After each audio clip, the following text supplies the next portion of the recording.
강원도 원주, 해가 떨어지면 어둠이 먼저 찾아오는 작은 기차역이었습니다. 역 광장 한쪽에 파란 천막을 친 포장마차가 있었습니다. 천막 안쪽에서 노란 전구 하나가 켜졌습니다. 오후 5시, 이정화는 오늘도 같은 시간에 불을 켰습니다. 김밥 재료를 꺼내놓고 냄비에 물을 올렸습니다. 국거리가 끓는 동안 그녀는 밥을 식히고 단무지를 썰었습니다. 손은 익숙하게 움직였지만 표정은 무뚝뚝했습니다. 오늘도 누가 올까? 혼잣말이었습니다. 대답은 없었습니다. 역 앞 도로는 한산했습니다. 한때 이곳은 서울로 가는 기차를 타려는 사람들로 북적였습니다. 지금은 하루 3번 기차가 서고 내리는 사람은 손에 꼽을 정도였습니다. 역 건물은 페인트가 벗겨져 있었고 대합실 의자는 절반이 철거된 상태였습니다. 정화는 올해로 58이었습니다. 이 자리에서 김밥을 판 지 15년째였습니다. 남편이 살아있을 때는 이곳이 희망처럼 느껴졌습니다. 작은 가게라도 하나 차리면 딸아이 대학 보낼 돈쯤은 모을 수 있을 거라 믿었습니다. 남편은 공사장에서 일했고 정화는 새벽부터 김밥을 말았습니다. 그러나 남편은 사고로 세상을 떠났습니다. 정화가 45이던 해였습니다. 딸은 고등학교를 졸업하자마자 서울로 떠났습니다. 대학에 가지는 않았습니다. 식당에서 일하며 자취를 시작했다는 소식이 마지막이었습니다. 전화는 점점 뜸해졌고 어느 순간부터 받지 않았습니다. 정화는 그 뒤로도 매일 이곳에 나왔습니다. 무엇을 기다리는 것도 아니었습니다. 다만 이 자리를 지키지 않으면 자신이 완전히 사라질 것 같았습니다. 겨울바람이 천막을 흔들었습니다. 정화는 파카 지퍼를 목까지 올렸습니다. 장갑을 낀 손으로 김을 펼치고 밥을 얇게 폈습니다. 단무지, 당근, 시금치, 맛살을 올렸습니다. 김밥 한 줄을 마는데 30초가 걸렸습니다. 6시가 넘어서야 첫 손님이 왔습니다. 중년 남자였습니다. 막차를 기다리는 사람이었습니다. 김밥 한 줄 주세요. 따뜻한 거 드릴까요?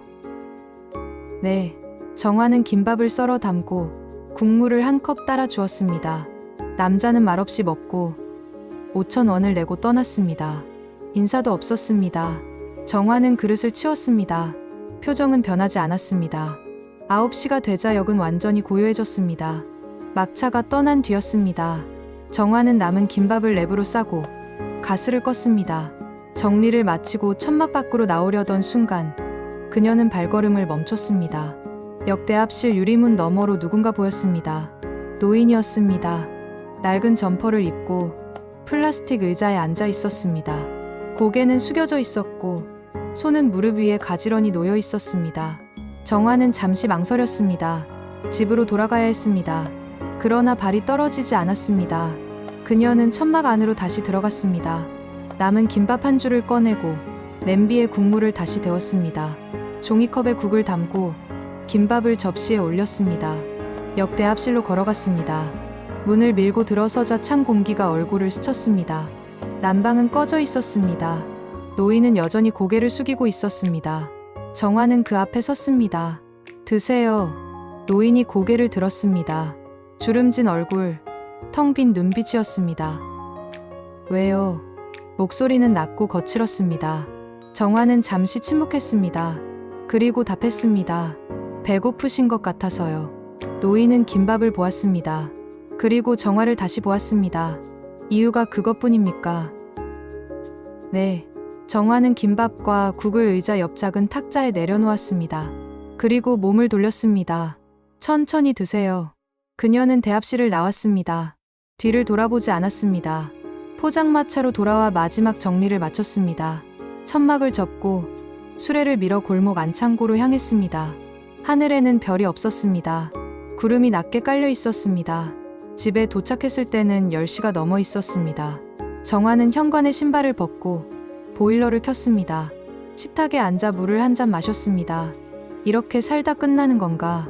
말은 작게 새어나왔습니다. 방 안은 조용했습니다. 정화는 창밖을 보았습니다. 골목 너머로 역 방향에 희미한 가로등 불빛이 보였습니다. 그곳에서 노인은 지금 무엇을 하고 있을까요? 그녀는 알 수 없었습니다. 다만 한 가지는 확실했습니다. 내일도 그녀는 같은 시간, 같은 자리에서 불을 켤 것입니다. 그것이 이정화가 살아있다는 유일한 증거였습니다. 다음 날도 정화는 오후 5시에 불을 켰습니다. 어제와 똑같았습니다. 김밥을 말고 국을 끓이고 손님을 기다렸습니다. 그러나 마음 한쪽이 자꾸 역대합실 쪽으로 향했습니다. 노인은 김밥을 먹었을까요? 아니면 그냥 두었을까요? 정화는 고개를 저었습니다. 상관없는 일이었습니다. 저녁 8시, 손님은 2명뿐이었습니다. 날씨가 추워지면서 역을 찾는 사람도 줄었습니다. 정화는 남은 김밥을 정리하며 가게를 닫을 준비를 했습니다. 그때 누군가 천막 앞에 섰습니다. 어제 그 노인이었습니다. 정화는 손을 멈췄습니다. 노인은 천막 입구에서 망설이고 있었습니다. 어제보다 얼굴이 더 수척해 보였습니다. 들어오세요. 정화가 먼저 말했습니다. 노인은 천천히 안으로 들어왔습니다. 플라스틱 의자에 조심스럽게 앉았습니다. 김밥 살 수 있습니까? 네, 잠시만요. 정화는 새로 김밥을 말았습니다. 재료가 신선한 것으로 골랐습니다. 국물도 따뜻하게 데워 함께 내놓았습니다. 5,000원입니다. 노인은 주머니를 뒤졌습니다. 구겨진 1,000원짜리 몇 장과 동전이 나왔습니다. 손가락이 떨렸습니다. 정화는 그 모습을 보았습니다. 아직 계산이 안 끝났네요. 일단 드세요. 아닙니다. 돈은 천천히 드시고 주세요. 정화는 자리를 피했습니다. 설거지를 하는 척하며 등을 돌렸습니다. 노인은 김밥을 한 입 빼어 물었습니다. 천천히 씹었습니다. 국물을 한 모금 마셨습니다. 그리고 멈췄습니다. 정화는 뒤돌아보지 않았습니다. 그러나 들렸습니다. 작게 새어나오는 소리가 들렸습니다. 노인이 울고 있었습니다. 정화는 손을 멈췄습니다. 그릇을 닦던 손이 그대로 공중에 떠 있었습니다. 가슴이 먹먹했습니다. 괜찮으세요? 노인은 대답하지 않았습니다. 고개를 숙인 채 어깨가 떨렸습니다. 정화는 천막 안쪽에서 휴지를 꺼냈습니다. 노인 옆 탁자에 조용히 놓았습니다. 그리고 다시 자리로 돌아갔습니다. 시간이 흘렀습니다. 노인은 김밥을 다 먹었습니다. 국물도 마지막 한 방울까지 비웠습니다. 그리고 자리에서 일어났습니다. 감사합니다. 목소리는 갈라져 있었습니다. 돈은 나중에 갚겠습니다. 반드시. 천천히 가세요. 정화는 더 이상 말하지 않았습니다. 노인은 천막을 나갔습니다. 어둠 속으로 사라졌습니다. 정화는 자리에 앉았습니다. 텅 빈 그릇을 보았습니다. 휴지가 구겨진 채 탁자에 놓여 있었습니다. 왜 울었을까요? 정화는 알 수 없었습니다. 그러나 한 가지는 느꼈습니다. 그 눈물은 배고픔 때문만이 아니었습니다. 밤이 깊어졌습니다. 정화는 가게를 정리했습니다. 천막을 접고 수레를 밀어 창고로 향했습니다. 골목은 어두웠습니다. 가로등 불빛만이 길을 비췄습니다. 집에 돌아와서도 정화는 잠들지 못했습니다. 이불을 덮고 누웠지만 노인의 얼굴이 계속 떠올랐습니다. 저 사람은 어디서 자고 있을까요? 집이 있기는 한 걸까요? 정화는 몸을 뒤척였습니다. 내가 왜 이러지? 혼잣말이 나왔습니다. 모르는 사람이었습니다. 그저 2번 김밥을 판 손님일 뿐이었습니다. 그러나 마음은 무거웠습니다. 사흘째 되는 날, 노인은 오지 않았습니다. 정화는 자꾸 입구 쪽을 보았습니다. 손님이 올 때마다 고개를 들었습니다. 그러나 노인은 나타나지 않았습니다. 혹시 어디 아픈 건 아닐까? 염려가 되었습니다. 정화는 장사를 마치고 역대합실로 갔습니다.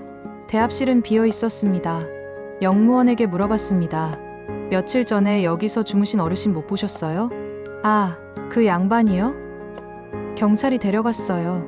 경찰이요? 노숙하시면 안 된다고 복지센터 연락했다던데. 정화는 가슴이 철렁했습니다. 어디로 가셨는지 아세요? 글쎄요. 저도 잘. 영무원은 말끝을 흐렸습니다. 정화는 더 묻지 못했습니다. 집으로 돌아오는 길은 무거웠습니다. 발걸음이 느렸습니다. 복지센터라면 따뜻한 곳일 겁니다. 밥도 나올 겁니다. 그렇다면 다행이었습니다. 그러나 마음은 편하지 않았습니다. 정화는 집 앞 골목에 섰습니다.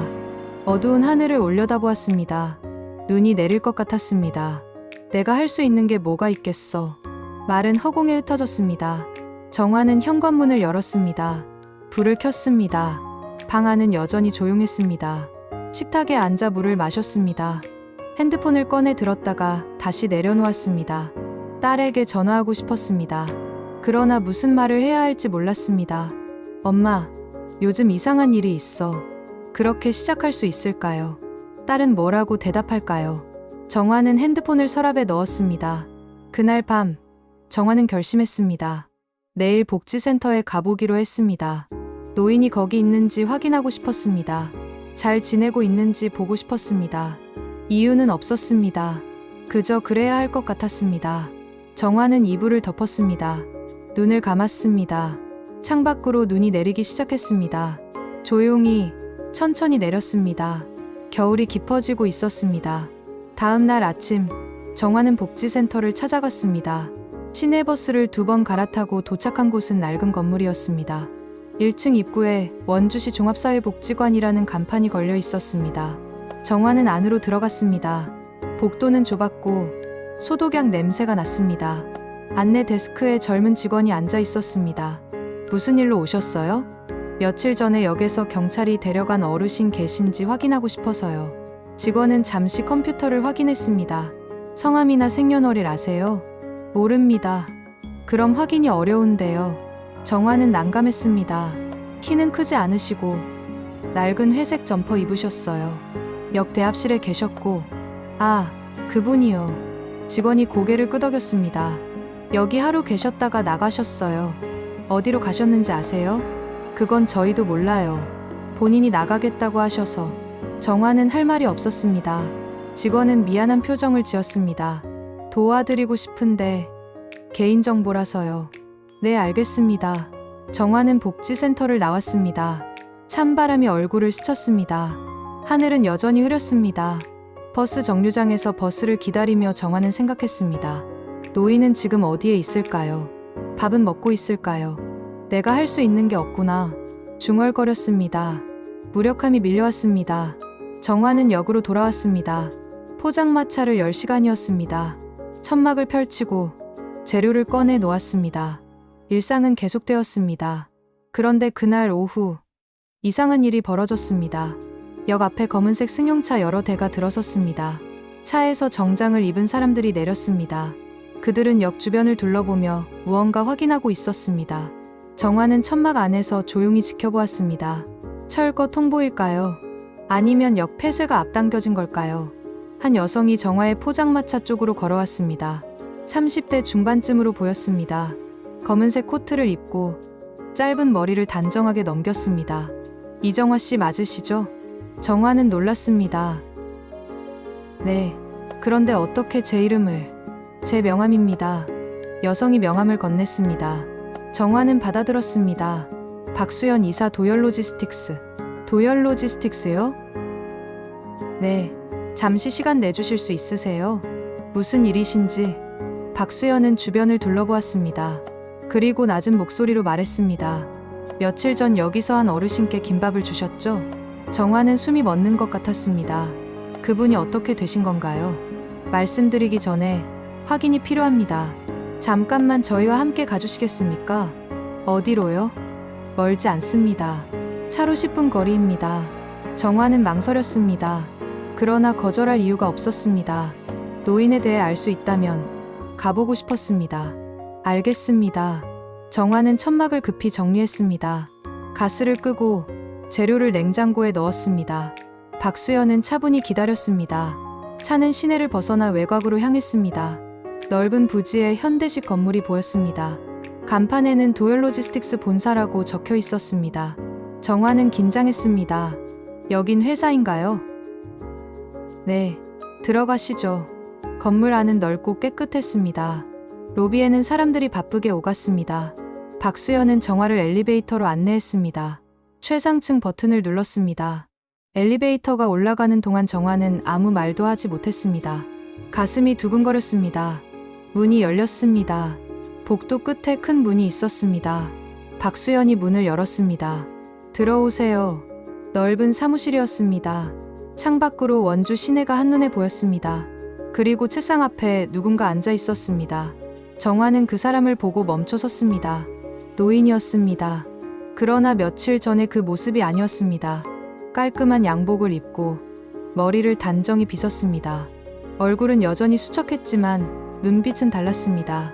어르신, 정화의 목소리가 떨렸습니다. 노인은 천천히 자리에서 일어났습니다. 정화를 보았습니다. 그리고 깊게 고개를 숙였습니다. 감사합니다. 정화는 이해할 수 없었습니다.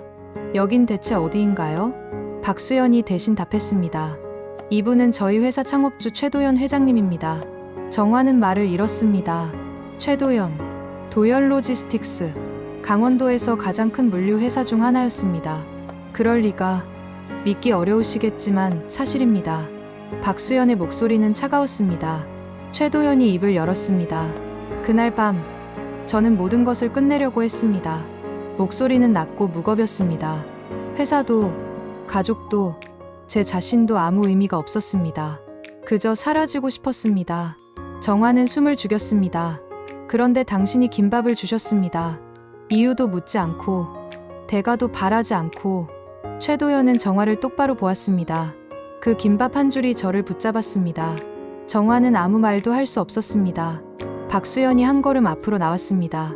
이정화 씨, 회장님을 도와주신 것에 감사드립니다. 저희가 보답하고 싶습니다. 보답이요? 필요하신 것이 있으시면 말씀해 주세요. 무엇이든. 정화는 고개를 저었습니다. 아닙니다. 저는 그냥? 박수연의 눈빛이 날카로웠습니다. 아무 의도 없이 도우셨다는 말씀이신가요? 네, 정말입니까? 정화는 박수연을 보았습니다. 그 눈에는 의심이 가득했습니다. 저는 그저 배고파 보이셔서요. 그것뿐입니까? 박수연의 목소리가 차가워졌습니다. 회장님이 누구신지 알고 접근하신 건 아닙니까? 수연, 최도연이 조용히 불렀습니다. 그만하세요. 박수연은 입을 다물었습니다. 그러나 눈빛은 여전히 날카로웠습니다. 정화는 가슴이 답답했습니다. 저는 아무것도 바라지 않습니다. 그냥 돌아가겠습니다. 이정화 씨. 최도연이 불렀습니다. 한 가지만 말씀드리겠습니다. 당신이 원하시든 원하지 않으시든 제 목숨을 구해주신 건 사실입니다. 그 빚은 제가 갚아야 합니다. 그럴 필요 없습니다. 정화는 몸을 돌렸습니다. 집에 가고 싶습니다. 박수연이 차를 준비하라고 지시했습니다. 정화는 사무실을 나왔습니다. 엘리베이터가 내려가는 동안 정화는 가슴이 무너지는 것 같았습니다. 무엇이 잘못된 걸까요? 그저 따뜻한 밥 한 끼 나눴을 뿐인데 왜 이렇게 복잡해진 걸까요? 차는 정화를 집 앞까지 데려다 주었습니다. 정화는 인사도 없이 내렸습니다. 현관문을 열고 들어갔습니다. 불을 켰습니다. 방 안은 조용했습니다. 정화는 소파에 주저앉았습니다. 손으로 얼굴을 감쌌습니다. 내가 뭘 잘못한 거지? 눈물이 날 것 같았습니다. 그러나 나오지 않았습니다. 밤이 깊어졌습니다. 정화는 잠들지 못했습니다. 창밖으로 다시 눈이 내리고 있었습니다. 일주일이 지났습니다. 역 앞 포장마차에는 변화가 있었습니다. 폐쇄 예정이던 역은 당분간 운영을 계속하기로 했습니다. 어두웠던 역 광장에 새 가로등이 설치되었습니다. 정화는 그것이 최도연의 영향이라는 걸 알았습니다. 그러나 연락하지 않았습니다. 받을 수도 없었습니다. 그날 저녁, 정화는 평소처럼 김밥을 말고 있었습니다. 손님은 여전히 많지 않았습니다. 그러나 마음은 조금 가벼웠습니다. 천막 밖에서 누군가 섰습니다. 최도연이었습니다. 정화는 손을 멈췄습니다. 최도연은 양복이 아닌 평범한 점퍼를 입고 있었습니다. 손에는 작은 봉투를 들고 있었습니다. 들어오셔도 됩니까? 네. 최도연은 천막 안으로 들어왔습니다. 플라스틱 의자에 앉았습니다. 정화와 마주 보았습니다. 김밥 한 줄 주십시오. 네. 정화는 새로 김밥을 말았습니다. 국물도 따뜻하게 데워 내놓았습니다. 5,000원입니다. 최도연은 지갑을 꺼냈습니다. 5,000원을 건넸습니다. 정화는 받았습니다. 최도연은 김밥을 한 입 빼어 물었습니다. 천천히 씹었습니다. 국물을 마셨습니다. 역시 맛있습니다. 감사합니다. 둘 사이에 침묵이 흘렀습니다. 불편하지 않은 침묵이었습니다. 최도연이 먼저 입을 열었습니다. 수연 씨가 실례를 했습니다. 아닙니다. 저를 지키려는 마음이었습니다. 이해해 주십시오. 정화는 고개를 끄덕였습니다. 이해합니다. 최도연은 김밥을 다 먹었습니다. 그릇을 내려놓았습니다. 그리고 봉투를 꺼냈습니다. 이건 제가 빌린 김밥값입니다. 봉투 안에는 10,000원이 들어 있었습니다. 그때 5,000원이었으니 거스름 돈은 아닙니다. 최도연이 말을 막았습니다. 2번 먹었습니다. 10,000원이 맞습니다. 정화는 봉투를 받았습니다. 무겁지 않았습니다. 최도연이 자리에서 일어났습니다. 저는 이제 가겠습니다. 네, 또 와도 되겠습니까? 정화는 잠시 망설였습니다. 그리고 답했습니다. 손님은 언제든 환영입니다. 최도연은 미소를 지었습니다. 깊은 주름 사이로 따뜻한 미소였습니다. 감사합니다. 최도연은 천막을 나갔습니다. 어둠 속으로 사라졌습니다. 정화는 그릇을 치우며 생각했습니다. 이제 끝난 걸까요? 아니면 시작인 걸까요? 알 수 없었습니다. 그러나 나쁘지 않았습니다. 며칠 뒤 박수연이 찾아왔습니다. 정화는 긴장했습니다. 그러나 박수연의 표정은 지난번과 달랐습니다. 시간 괜찮으세요? 네. 박수연은 의자에 앉았습니다. 가방에서 서류 봉투를 꺼냈습니다. 이정화 씨께 공식적으로 감사 인사를 드리고 싶습니다. 아닙니다. 저는 정말 알고 있습니다. 박수연이 말을 끊었습니다. 당신이 아무것도 바라지 않았다는 것, 그냥 선하게 행동했다는 것. 박수연은 잠시 말을 멈췄습니다. 처음엔 믿을 수 없었습니다. 세상에 그런 사람이 있다는 게 누구나 그렇게 할 수 있습니다. 아닙니다. 박수연의 목소리가 낮아졌습니다. 할 수 있어도 하지 않습니다. 대부분은. 정화는 아무 말도 하지 못했습니다. 박수연이 서류를 내밀었습니다. 회장님께서 당신을 돕고 싶어 하십니다. 그러나 당신이 원치 않는다는 것도 압니다. 그렇습니다. 그래서 하나만 제안합니다. 박수연이 서류를 펼쳤습니다. 이곳에 작은 공간을 만들고 싶습니다. 누구든 무료로 따뜻한 밥을 먹을 수 있는 곳. 정화는 서류를 보았습니다. 겨울밥상 나눔 공간 계획서였습니다. 당신이 원하신다면 이곳을 운영해 주십시오. 급여도 드리고 재료비도 지원하겠습니다. 제가요? 당신만큼 적합한 사람이 없습니다. 정화는 서류를 내려다보았습니다. 가슴이 뛰었습니다. 생각해보고 연락드려도 될까요? 물론입니다. 박수연은 명함을 하나 더 건넸습니다. 이번엔 제 개인 번호입니다. 언제든 연락 주세요. 박수연이 자리에서 일어났습니다. 문을 나서다 멈춰 섰습니다. 이정화 씨. 네, 제가 실례했던 것 죄송합니다. 박수연은 고개를 숙였습니다. 정화는 손을 저었습니다. 아닙니다. 괜찮습니다. 박수연은 미소를 지었습니다. 처음 보는 따뜻한 미소였습니다. 지금까지 이야기를 함께 들어주셔서 감사합니다. 이 사연이 여러분 마음에 작은 울림이 되었기를 바랍니다. 우리는 모두 완벽하진 않지만 서로를 이해하고 싶은 가족 안에서 살아가고 있죠. 조금 늦더라도 멀어졌더라도 다시 마주 앉을 수 있는 용기가 우리 안에 있기를 바랍니다. 당신의 오늘이 따뜻하고 당신의 내일이 건강하길 진심으로 기원합니다. 구독과 좋아요, 알림 설정은 더 많은 이야기를 만드는데 큰 힘이 됩니다. 다음 영상에서 다시 만나요.